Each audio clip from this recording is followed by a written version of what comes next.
నమస్కారం. Welcome to Suman TV. నేను గీతాంజలి.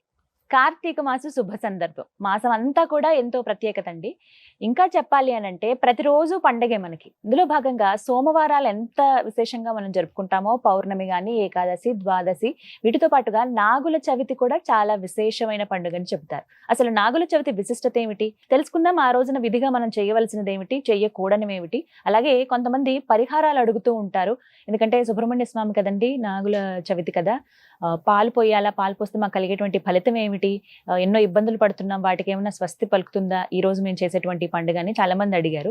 మీ సందేహాలకి సమాధానం ఈ వీడియోలో ఖచ్చితంగా లభిస్తుందని కోరుకుంటూ వివరించేందుకు ప్రస్తుతం మనతో పాటు ఉన్నారు ప్రముఖ జ్యోతిష్యులు బ్రహ్మశ్రీ నందిబొట్ల శ్రీహరి శర్మ గురువు గారు. వారితో మాట్లాడి మరిన్ని విషయాలు తెలుసుకుందాం. గురుగారు నమస్కారం అండి. వాగర్థావివ సంపృక్తౌ వాగర్థ ప్రతిపత్తయే జగతఃపితరౌ వందే పార్వతీ పరమేశ్వరౌ. సదాశివసమారంభాం శంకరాచార్య మధ్యమాం అస్మదాచార్య పర్యంతం వందే గురు పరంపరాం. ఆదిత్యాయ చ సోమాయ మంగళాయ బుధాయ చ గురుశుక్ర శనిభ్యశ్చ రాహవే కేతవే నమః. శృంగేరి జగద్గురు పీఠాధిపతులకి, కంచి పీఠాధిపతులకి నమస్కారములు తెలియచేసుకుంటూ కార్యక్రమాన్ని ప్రారంభిద్దాం.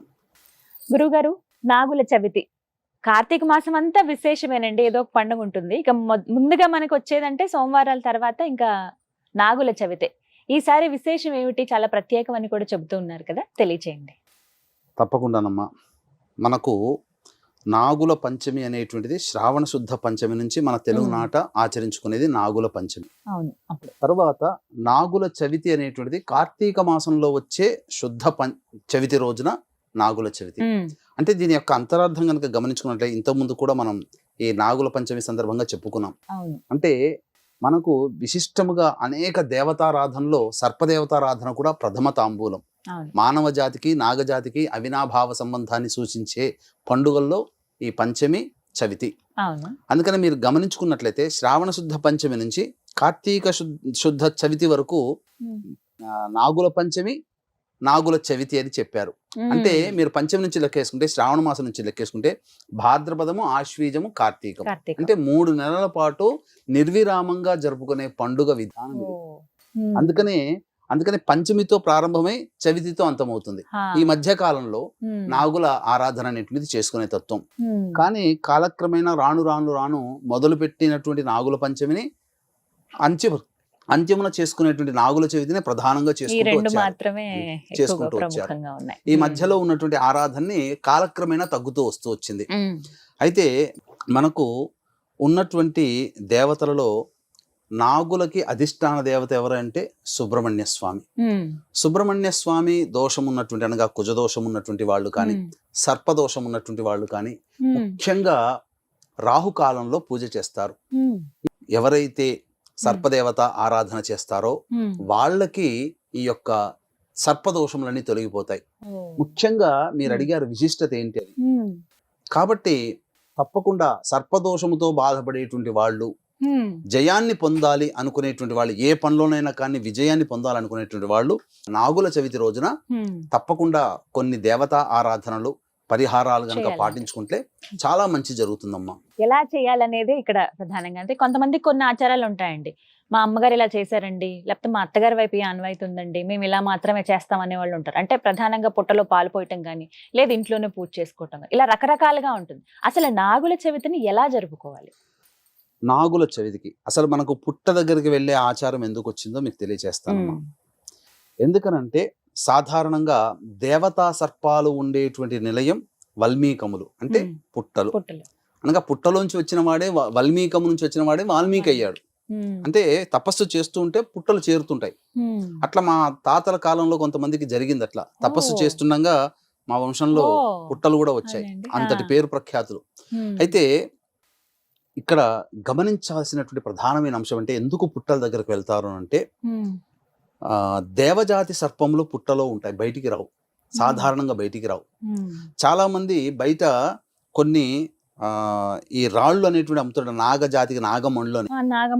నాగమణి అనేటువంటిది ఎలా ఉంటుందనంటే, పుట్టిన దారభ్యత 100 సంవత్సరాలు, శతాధిక సంవత్సరాలు జీవించినటువంటి పాము విషము ఏ జంతువుని కానీ, ఏ ప్రాణిని కానీ, ఏ మానవుని కానీ కరవకుండా ఉన్నట్లయితే ఆ విషమంతా, కంఠంలోని విషమంతా ఒక దగ్గరికి చేరి బంధించబడి అది మణిగా మారుతుంది. ఆ మణిగా మారినటువంటి సర్పము కామరూపాన్ని ధరించగలిగే శక్తి వస్తుంది అప్పుడు. ఆహా. అందుకని కర్నూలు జిల్లాలో ఉన్నటువంటి కొన్ని అటవిక ప్రాంతాలలో కొన్ని ఇప్పటికీ కూడా కొన్ని పెద్ద పెద్ద దేవాలయాల్లో వందల సంవత్సరాల పుట్టలు ఉంటాయి.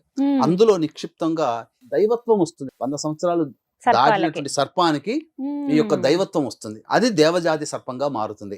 ఆ విధంగా పుట్టలో ఏ పాము ఉందో అనే మాట సామెత ఎందుకు వచ్చింది? దీన్ని దృష్టిలో పెట్టుకుని వచ్చింది. కాబట్టి పుట్ట చుట్టూ తిరిగే ఆచారము ఇది చేసుకోవాలమ్మా. కానీ చాలా మంది మన వాళ్ళు తెలియక చేసేటువంటిది మూఢత్వం అధికంగా అయిపోయి భక్తి బాగా పెరిగిపోయి లీటర్ల కొద్దీ పాలు పోస్తుంటారు. తప్పమ్మ. పాము పుట్టలో గనక పాలు పోస్తే ఎలర్జీ అనేటువంటిది ఆ పాము కలుగుతుంది. అంటే పాముకి బాధ పెట్టిన వాళ్ళం అవుతాం. పైగా కొంతమంది ఈ కార్తీక శుద్ధ చవితి రోజున టపాకాయలు కాలుస్తుంటారు. మాంసాహారాన్ని భుజించే వాళ్ళైతే కోడిగుడ్లు పెడుతుంటుంటారు. ఇవన్నీ కూడా సరైన విధానం కాదు. దేవతా ఆరాధనలో ఇలాంటి రాక్షస ప్రవృత్తితో కూడుకున్నటువంటి విధానం చేయకూడదు. ఎందుకంటే మనం వెళ్ళి పూజ చేసేటువంటిది సర్పం యొక్క అనుగ్రహం పొందడం కోసం, ఆ సర్పాన్ని బాధ పెట్టడం కోసం కాదు కదా. కాబట్టి వీక్షించేటువంటి సుమన్ టీవీ ప్రేక్షకులు ఎవరైనా కానీ ఈ సర్పారాధనలో భాగంగా ఆ స్వామి వారి యొక్క అనగా నాగజాతి యొక్క అనుగ్రహాన్ని పొందదలిచినటువంటి వాళ్ళు ముఖ్యంగా ఈ రావి చెట్టు కింద ప్రతిష్ఠింపబడినటువంటి ఈ నాగ ప్రతిమని ఆరాధన చేయాలి. రావి చెట్టు చుట్టూ ముఖ్యంగా వేప చెట్టు రావి చెట్టు కలిసి ఉన్నదైతే మరీ విశేషం. లేని పక్షంలో కేవలం రావి చెట్టు ఉన్న రావి చెట్టు కింద ఉన్నటువంటి సర్ప విగ్రహానికి సంబంధించి నమస్కారం చేసుకొని ముందుగా గణపతి పూజ చేసుకొని గణపతి యొక్క అనుగ్రహం తీసుకొని ఆ యొక్క చెట్టు కింద ఉన్నటువంటి విగ్రహానికి పంచామృతాలతో అభిషేకము, ముఖ్యంగా కొబ్బరి నీళ్లతో అభిషేకము జరిపించినట్లయితే తప్పకుండా ఆ జరిపించిన తర్వాత చలివిడి నైవేద్యంగా పెట్టాలి. చిమ్మిలి అంటారు, చలివిడి అంటారు. పెట్టి ఆ విధంగా ఆ వృక్షము అనగా ఆ యొక్క శిలతో పాటు వృక్షము చుట్టూ రావి చెట్టు చుట్టూ ఓం హ్రీం మానసాదేవ్యై నమః లేదా ఓం సం శరవణ భవాయ నమః అనుకుంటూ ప్రదక్షిణలో ఒక 41 ప్రదక్షిణలు చేసిన 108 ప్రదక్షిణలు చేసిన వాళ్ళ సంకల్పం నెరవేరుతుంది. ఇక దీని తర్వాత ఈ యొక్క పాము పుట్ట చుట్టూ కూడా ముమ్మార్లు ప్రదక్షిణ చేస్తే చాలు. అంతవరకు చేయండి. మీకు వేయదలిస్తే ఒక 3 చెంచాలు మాత్రమే పుట్టలో ఆవు పాలు పోయండి. అంతే తప్ప కోడిగుడ్లు పెట్టడాలు లీటర్ల కొద్దీ. ఇంకా చెప్పాలి అని అంటే పసుపు కుంకుమ ఆ పుట్ట మీద చల్లిపోతుంటారమ్మా భక్తిని. అయితే ఒకప్పుడు స్వచ్ఛమైన పసుపు ఉండేది, కానీ ఇప్పుడంతా కూడా కలర్లు నిండి ఉన్నాయి కదా. మన ఇంట్లో వాడుకునే ఏది పసుపు తెలవట్లేదు, శుద్ధమైంది లేదు.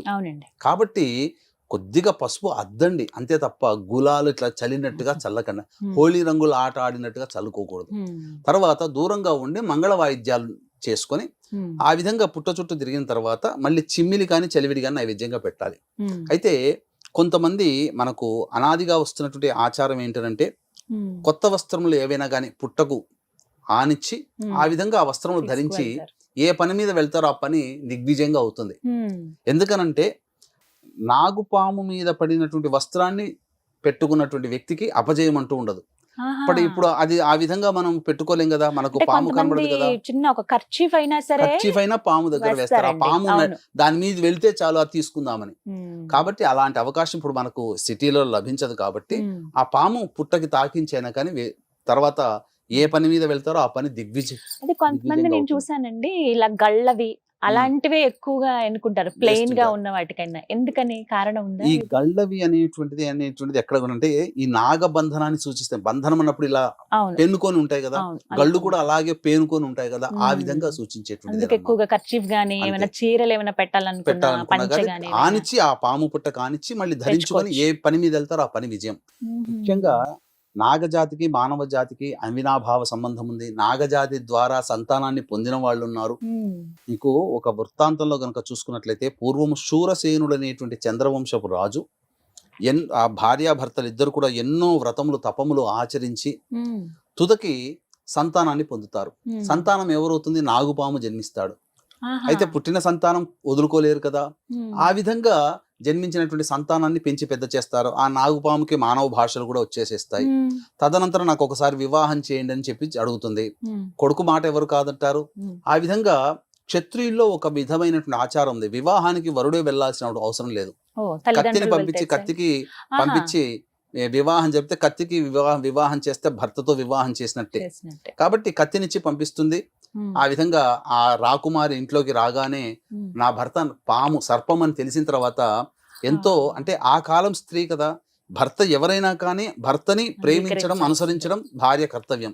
ఆ విధంగా నాగుపాము అడుగుతుందట, ఏమమ్మా మరి నీకు భయం అనిపించట్లేదా, నీకు బాధ అనిపించట్లేదా అని అంటే, ఒకసారి వివాహం అయిన తర్వాత భర్త ఎలా అయినా కానీ భార్య అంగీకరించాల్సిందే అని చెప్పి ఆ విధంగా ఇరువురు కూడా గౌతమి నదిలో అంటే గోదావరి నదిలో స్నానం ఆచరిస్తే పూర్వజన్మ వశాత్తు ఉన్నటువంటి శాపము తొలగిపోయి ఆ నాగుపాముకి మళ్ళీ మానవ రూపం ధరించి చిరకాలం ఆయురారోగ్యాలతో ఆనందంగా ఈ యొక్క భూమి మీద పరిపాలించడం జరిగింది. ఇది ఒక కథ. మనకు ప్రత్యేకంగా ఇంకొక కథ మనకు అందుబాటులో ఉన్నటువంటిది ఏంటంటేనమ్మా, సాధారణంగా ఏ వ్యక్తి అయినా కానీ అనగా చిన్న బాలుడు కానీ ఎవరైనా నిద్రపోతూ ఉన్నప్పుడు పాము పడగ గనక ఆ వ్యక్తిని గనక ఆ శిశువుని గనక పడగబట్టి రక్షిస్తుంది, ఎండ నుంచి రక్షిస్తుంది అంటే దాని అర్థము భవిష్యత్తులో ఆ వ్యక్తి గొప్ప రాజయ్య లక్షణాలు ఉంటాయని చెప్పి. ఇది సర్వాయి పాపన్న విషయంలో జరిగిందని కథలో ఉంది. కానీ వాస్తవానికి చూసుకున్నట్లయితే ఈ జైపూర్ మహారాణి ఉన్నటువంటి అమ్మాయి, ఆవిడికి సంతానం లేకపోతే ఈ ఆవులు కాచుకునేటువంటి గోవుల యొక్క కుమారుడికి ఈ విధంగా సర్పము పడగ పట్టిందని తెలిసిన తర్వాత ఆ వ్యక్తికి రాజలక్షణాల్లో సూచించే విధానంగా అది కూడా ఒకటి కాబట్టి ఆ బాలుణ్ణి పెంచుకొని దత్త తీసుకొని పెంచుకున్నది. అతనే నజియార్ గైక్వాడ్. ఇవన్నీ కూడా రాజవంశంలో ఉంది. ఇది మాత్రం చరిత్ర ప్రసిద్ధికి ఎక్కిందే, చరిత్రలో తెలుస్తుంది. కాబట్టి నాగజాతితో మనకు ముఖ్యంగా ఏంటనంటే కాలసర్పదోషంలో జన్మించిన వాళ్ళు, సర్పదోషంలో జన్మించిన వాళ్ళు, ముఖ్యంగా వంధ్యాదోషములు అనేటువంటివి ఉంటాయి. పూర్వజన్మలో చేసినటువంటి కొన్ని పాపకర్మల ప్రభావం వలన స్త్రీ వంధ్య స్త్రీ అవుతుంది. అంటే సంతానము కలగనటువంటిది, సంతానం కలగకపోవచ్చు, లేదా సంతానం కలిగినా నిలవకుండా ఉండి మిస్క్యారీస్ అవుతూ ఉండవచ్చు. ఇవన్నీ కూడా ఎవరి జాతకంలోనైతే పంచమ స్థానంలో కుజుడు కానీ, రాహువు కానీ, కేతువు కానీ, మరియు శని కుజుల యొక్క కలయిక కానీ, పంచమాధిపతి అయినటువంటి గ్రహము ఈ కుజరాహు కేతులతో కలిసి ఉన్నా, శనితో కలిసి ఉన్నా, లేదా ఈ పంచమ అనగా సంతానకారకుడైనటువంటి గురువు నీచ స్థితి పొంది ఉన్నా, పంచమాధిపతి నీచ అనగా సంతాన స్థానాధిపతి నీచ స్థితి పొంది ఉన్నా, ఈ రకంగా సంతానంలో ఇబ్బందులు ఉంటాయి. ముఖ్యంగా గమనించుకుంటేనమ్మా, పురుషులలో కొన్ని జాతకాలు పరిశీలన చేసినప్పుడు డెడ్ సెల్స్ ఉంటాయని చెప్పి మనం జాతకం చూడగానే చెప్పొచ్చు. వ్యక్తి యొక్క పురుషుడి యొక్క జాతకంలో అవునండి ట్రీట్మెంట్ తీసుకున్నాము ఇప్పుడు బాగానే ఉంది అని చెప్పారు డాక్టర్లు అని కూడా మగవాళ్ళు చెప్తారు. ఎందుకనంటే సంతాన స్థానం మీద అగ్నికారక గ్రహ వీక్షణ ప్రభావము, అగ్నికారక గ్రహ సంబంధంతో ఉన్నప్పుడు శరీరంలోనే కణములు పుట్టి కణములు నిర్వీర్యం అయిపోతాయి. అది స్ఖలనం జరిగినప్పుడు ఎలా ఉంటుందనంటే జీవచ్ఛవములు కలిగినటువంటి కణములు ఉంటాయి, అందువల్ల సంతానం కలగదు. ఈ విధంగా ఈ సర్పదేవత ఆరాధన చేసినటువంటి తరువాత సంతానం కలిగిన సందర్భాలు చాలా ఉన్నాయి. అందుకనే రావి చెట్టు చుట్టూ తిరగమనడానికి గల కారణం ఏంటంటే 100% ఆక్సిజన్ వదులుతుంది. ఆ రావి చెట్టులో వీచేటువంటి గాలిలో ఆక్సిజన్ శాతము, జీవ శాతం ఎక్కువగా ఉంటుంది. కాబట్టి చెట్టు చుట్టూ పుట్ట చుట్టూ తిరిగిన వాళ్ళకి సంతానం కలిగిందని అంటుంటారు. చెట్టు అంటే ఏమీ లేదు, రావి చెట్టే కాబట్టి అశ్వత్థ వృక్షము. కాబట్టి ఈ యొక్క పుట్ట చుట్టూ తిరిగారు అని చెప్పాను. అందుకనే ఆ స్వామికి గుర్తుగా సుబ్బారాయుడు, సుబ్బయ్య, సుబ్బమ్మ, సుబ్బలక్ష్మి. ఎందుకంటే సుబ్బ అనేటువంటి పేరు సర్పానికి సంబంధించినటువంటి పేరు. ఆ విధంగా ముఖ్యంగా ఎవరికైనా కానీ జాతకంలో ఈ యొక్క సర్పదోషం ఉన్నప్పుడు ముఖ్యంగా శరీరము చిట్లుతుంది. అంటే ఎలర్జీ టైప్ లో అనగా ఎప్పుడు కూడా పొక్కులు వచ్చి అక్కడ గీక్కుకోవడం, ఆ విధంగా గీక్కున్న తర్వాత అక్కడంతా చర్మం పొట్లుగా రాలి పుండ్లుగా తయారైపోవడం, అది తరచూ ఎవరి జాతకంలో అయితే కలుగుతుందో. కొంతమంది ఎండలకు పోగానే ర్యాషెస్ వస్తాయి. ఇవన్నీ సర్పదోషం ఉంటేనే వస్తాయి. ముఖ్యంగా ఇప్పుడు మనం సొరియాసిస్ గురించి మాట్లాడుకుంటున్నాం. సొరియాసిస్ అంటే ఏంటమ్మా? చర్మం పొరలుగా వెళ్ళిపోతుంది కదా. అంటే ఆ చర్మం పొరలుగా ఉండి ఎండిపోయి ఆ విధంగా బయటికి వెళ్ళిపోతుంది. అదే పుట్లుగా రాలుతుంది. కొంతమందికి తలలో చుండ్రు ఎక్కువగా ఉంటుంది. ఇంకా చెప్పాలి అని అంటే శ్వేత కుష్టు అంటే బొల్లి వ్యాధి అని అంటారు. అంటే చర్మం పై చర్మం అంతా వెళ్ళిపోతుంది మొత్తం. అది వెళ్ళిపోయి ఇక ఈ మెలనిన్ అనేటువంటిది శరీరంలో ఉత్పత్తి కాదు. తద్వారా ఏమవుతుంది? తెల్లగా అయిపోతుంది. ఫారెన్ అబ్బాయిలు అమ్మాయిలు లాగా అయిపోతుంటాం. కళా విహీనం అవుతుంది మొత్తం అంతా కూడా. ఇలా ఎందుకు జరుగుతుందంటే జాతకంలో సర్పదోషాలు ఉన్నట్టే. అందుకనే ఇవన్నీ జరుగుతాయి. సైన్స్ కి అందవమ్మా ఇవన్నీ కూడా. కానీ మీరు గమనించుకున్నట్లయితే ప్రపంచంలో సృష్టించబడినటువంటి జీవులలో చర్మాన్ని వదిలే ఏకైక జీవి పామే. అందుకని కుబుసం విడుస్తుంది, అంటే చర్మం వదిలిపెడుతుంది. ఇప్పుడు సొరియాసిస్ అయినా కానీ, చుండ్రైనా కానీ, ర్యాషెస్ అయినా కానీ ఏమవుతుంది, చర్మం పోతుంది కదా. ఆ విధంగా సర్పదోషంతో ఉన్న వాళ్ళు ఈ సర్పదోష అనగా ఈ సమస్యలతో బాధపడుతున్నటువంటి వాళ్ళు, ముఖ్యంగా కొంతమంది పుట్టుకతోనే చెవులు రావు, కొంతమందికి మాటలు రావు, కొంతమందికి కళ్ళు కనపడవు. ఈ సర్ప సంబంధమైనటువంటి దోషాలు ఏ కుటుంబంలోనైతే చేసి ఉంటారో వాళ్ళ వంశంలో 7 తరాల వరకు కూడా ఈ రకమైనటువంటి ఇబ్బందులు, అనగా కొంతమంది పుట్టిన పిల్లలకి మాటలు రాకపో ఉండడం, కొంతమందికి కళ్ళు కనపడకుండా ఉండడం, చెవిటితనం వస్తుంది. ఏమీ లేకపోయినా డాక్టర్ల చుట్టూ తిరిగితే ఏమీ లేదని అంటారు, కానీ శబ్దం, హోరు శబ్దం, ఇవన్నీ కూడా సర్పానికి ఆలవాలమైనటువంటి వల్మీకములు, అంటే పుట్టములను తొలగించడం కానీ, సర్ప వధ జరగడం వల్ల కానీ, చేసినందువల్ల వచ్చేటువంటి దోషాలు.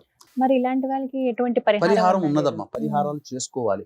ముఖ్యంగా ఈ సర్ప సంబంధంగా, ఎందుకంటే సందర్భం వచ్చింది కాబట్టి, నాగుల చవితి సందర్భంగా మనం చేసుకుంటున్నాం కాబట్టి ఈ పరిహారం అనేటువంటిది ఈ విధంగా ఇంతకు ముందు చెప్పినటువంటి విధంగా పాటించాలి.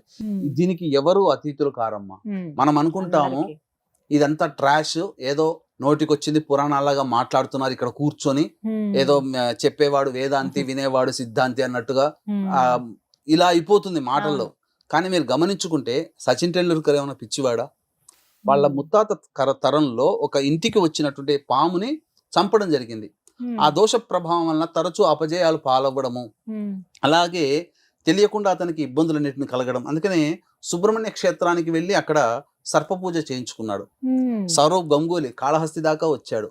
ఎవరు తప్పించుకున్నారు అంటే వాళ్ళందరూ సైన్స్ లోనే పెరిగిన కాలంలోనే ఉన్నవాళ్ళు.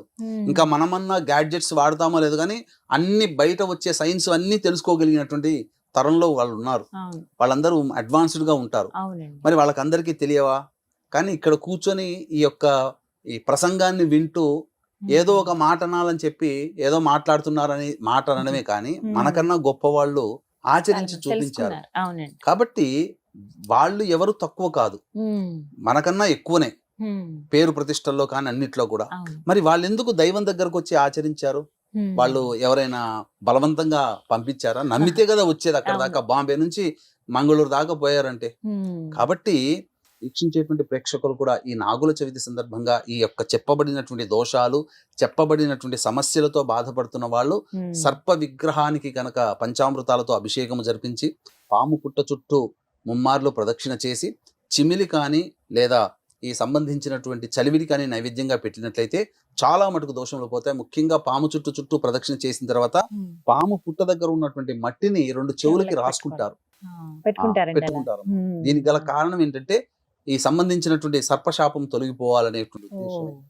ముఖ్యంగా గర్భవతులైన పిల్లలు కూడా సర్పాన్ని ఆరాధన చేసినటువంటి వాళ్ళు ఖచ్చితంగా పురుష సంతానం కలుగుతుంది. గర్భవతులు చేయొచ్చా అండి? చేయవచ్చు. 7వ నెల ఆచారాల ప్రకారం 5వ నెల పడిన తర్వాత పురిటి సూతకం వస్తుంది, లేదా కొంతమంది కుటుంబాల్లో 7వ నెల పడిన తర్వాత వస్తుంది. ఏదైనా కుటుంబ ఆచారము, ప్రాంత ఆచారాన్ని బట్టి 5వ నెల దాటిన తర్వాత అయినా 7వ నెల దాటిన తర్వాత అయినా ఆపుకోదలిస్తే ఆపుకోవచ్చు, ఏ విధంగానైనా చేసుకోవచ్చునమ్మా. గర్భవతులు కూడా చేసుకోవచ్చు. నాగుల చవితికి ఆహార నియమం అంటే ఏమైనా ఉంటుందా? ఈ నాగుల చవితికి సంబంధించి ప్రధానంగా మాంసాహారం నిషేధం.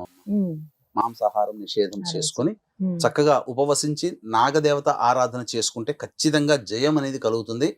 మనకు ఎందుకు జయం కలుగుతుంది అంటే, నవగ్రహాల్లో కుజుడు, ఆ కుజునికి అధిష్టాన దేవత సుబ్రహ్మణ్య స్వామి. సుబ్రహ్మణ్య స్వామి ఎవరమ్మా? దేవతలకి సేనాని, అంటే సైన్యాధిపతి బలంగా ఉంటే ఆ రాజు విజయం సాధిస్తాడు.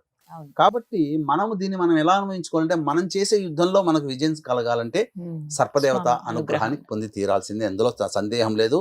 ముఖ్యంగా టెలిస్కోప్ లో చూసిన పురుషుని కణములు కూడా సర్ప ఆకారంగా తిరుగుతూ ఉంటుంటాయి. అనగా ఇలా మన జీవితంలో కూడా గమనించుకున్నట్లయితే మన వెన్నుపాము, మనం నిటారుగా నిల్చుంటున్నాం కానీ మన వెన్నుపాము కూడా సర్పాకారంలో ఉంటుంది. పైగా మోక్షత్వాన్ని ప్రసాదించేటువంటి షట్చక్రాల స్థితిగతులు, అనగా కుండలి జ్ఞానం కూడా, కుండలిని ప్రేరేపించడం కూడా ఎలా ఉంటుంది? నాగుపాము చుట్టుకొని ఇలా పడుకుని ఉన్నటువంటి దాన్ని మనము అభ్యాసం ద్వారా కుండలిని జాగృతం చేస్తాం. అంటే ఆ నాగుపాము ఇలా పైకి చేరి ఇక్కడ ఉన్నటువంటి చక్రంలో చేరుకుంటుంది. తద్వారా ఏమవుతుంది? మానవుడికి యోగ సిద్ధి కలుగుతుంది, దైవత్వ సిద్ధి వస్తుంది. పతంజలి మహర్షి చెప్పింది అదే. పతంజలి మహర్షి సాక్షాత్తు ఆదిశేష అవతారం, అందుకనే తాను ఎప్పుడు కూడాను తనకు సంబంధించినటువంటి ఈ యోగ సూత్రాలు చెప్పేటప్పుడు ముందర పరద అడ్డు పెట్టుకొని శిష్యులకి చెప్పేవాడు. ఎప్పుడు కూడా పరద తీసి చూడొద్దని చెప్పేసి ఆ చెప్తూ ఉండగా కొంతకాలం అయిపోయిన తర్వాత ఒక శిష్యుడు ఆతృతతో ఏముంది పరదా వెనకాలని చెప్పి తీసి చూశాడు. చూస్తే పాము, పతంజలి మహర్షి పాము రూపం. అక్కడతో ఆయన భాష్య సూత్రాలు ఆగిపోయి చెప్పడం మానేసేశాడు, అంతర్ధానం అయిపోయాడు. నియమాన్ని ఉల్లంఘించారు. కాబట్టి చెప్పాలి అని అంటే ఈ విధంగా దేవతారాధన, నాగుల చవితి యొక్క విశిష్టతను తెలుసుకొని చక్కగా ఆరాధన చేసినటువంటి వాళ్ళకి తప్పకుండా అపజయం అనేది తొలగిపోయి విజయం లభిస్తుందని చెప్పడంలో ఏమాత్రం సందేహం లేదు. చాలా చక్కగా వివరించారు గురుగారు. ధన్యవాదాలండి. సర్వం శ్రీ ఉమామహేశ్వర పరబ్రహ్మార్పణమస్తు.